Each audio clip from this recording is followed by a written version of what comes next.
صباح الخير، صباح السعادة. تعالوا بينا النهاردة نبتدي يومنا الجميل ده بصلاته على حبيبنا النبي، وأقول لكم على حاجة حلوة قوي قوي على الجبنة القريش.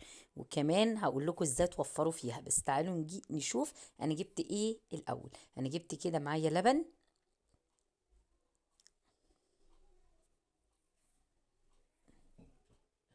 ايه، وكمان جبت جبنه قريش. تعالوا بقى اقول لكم على موضوع التوفير اللي في الجبنه القريش. دي جبنه قريش يا جماعه مكسره، هي اسمها كده جبنه قريش مكسره. يعني انت بتروحي عند بتاعه الجبنه القريش، الناس اللي هي بيبقى عندها جبنه القريش، وبتقولي لها انا عايزه جبنه قريش مكسره.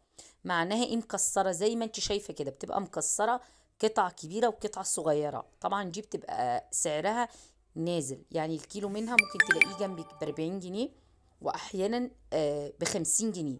انا جايباها النهارده بصراحه ب50 جنيه. يعني جايبه نص كيلو جبنه قريش ب25 جنيه.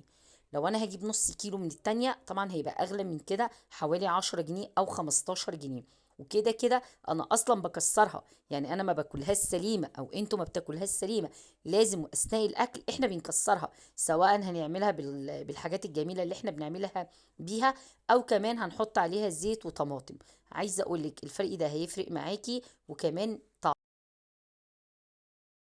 الفرق ان انت بدل ما بتجيبيها قطع بتجيبيها مكسره. بس كده حبيت اقولك على الفرق ده. اكيد هيفرق معاكي لو انت بتجيبي كميات او حتى زي كده نص كيلو. تعالوا بقى نفطر. انا هعمل ايه دلوقتي؟